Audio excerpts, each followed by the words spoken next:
Hi everyone, it's David Theriault here, high school English teacher at Fountain Valley High School, and I want to talk to you today about the fourth of our CIA AV strategies, which is audio, and how I use audio in the classroom and why I use audio in the classroom. So I'm going to go ahead and hit present here. So for those of you who are, maybe you don't teach in high school, or maybe you don't teach in a subject where there's testing, there is the CASP test. There is an audio component. So students have to listen to a piece of audio and then they have to answer questions on the piece of audio.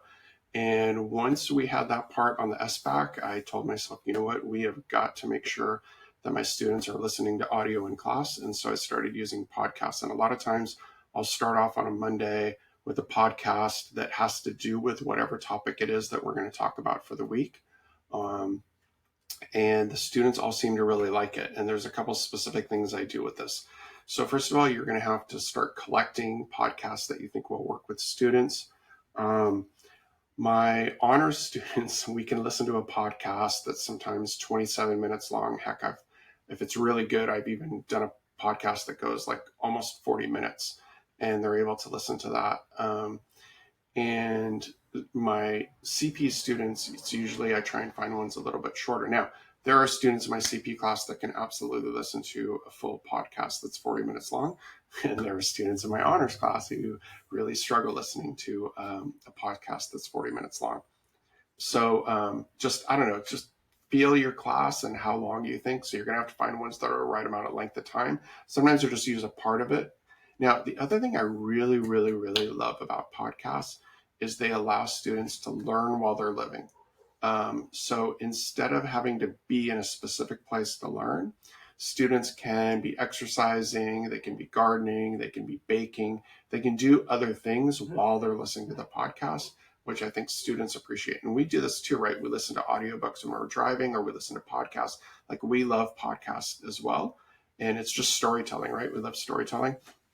And so I really think if you're not using podcasts in your classroom, you should start using them. And these are 4 I recommend that are really great. My students all love the Mojave phone booth. But you find your own. And we'll talk a little bit more about that in part 5, about how you kind of find your own.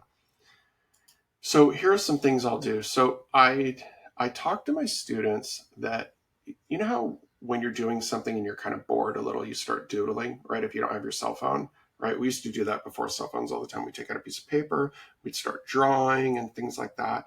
And doodling helps keep us on task. And so while my students listen to podcasts, they doodle. And I ask them if they can, or if they want to kind of doodle, obviously about what's happening, maybe even put down some words or some quotes that they like.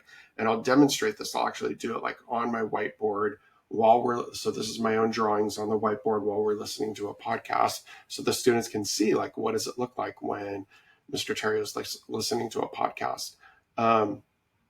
And so they just need a piece of paper to do this. You could do this in a distance learning environment, right? You could just have your webcam on a piece of paper so the students could see that you're doodling just like they are. And then what does it look like from the students? Well, sometimes it just looks like scribbles. Sometimes it looks like shapes, words, stick figures. As you can see, like, I'm using stick figure drawings here. I'm not like the world's greatest artist, even though I love art. But it could also look, like really creative. Some of your really creative students are going to love like doodling while they're listening. I don't give them points, like more points for making it artistic. And I even this is a former student of mine who tweeted out that she used to doodle in my class, and now that she's listening to a podcast in another class, she still finds herself doodling, and it helps her pay attention, which is pretty cool. And then, these doodles can actually become a piece of artwork that the students do in a written response.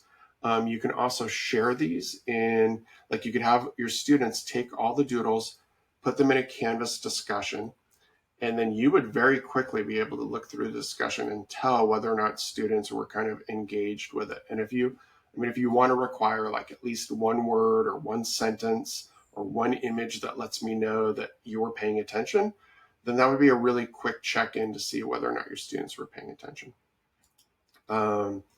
Sorry, I need to go back, of course, here because I went one too far.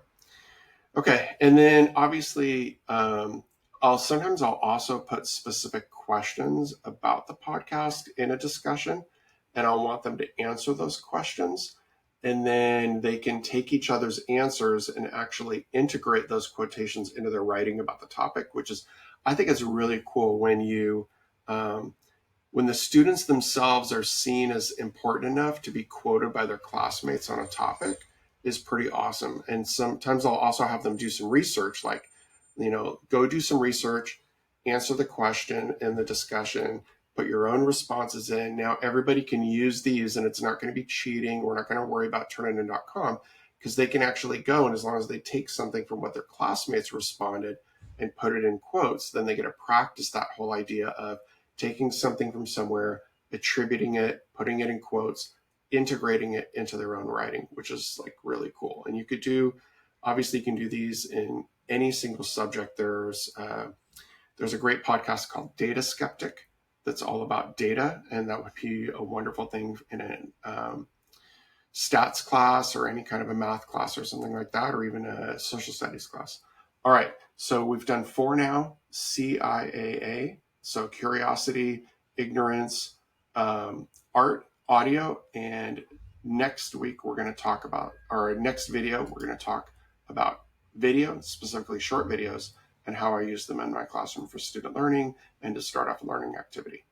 Thank you very much, and see you next time.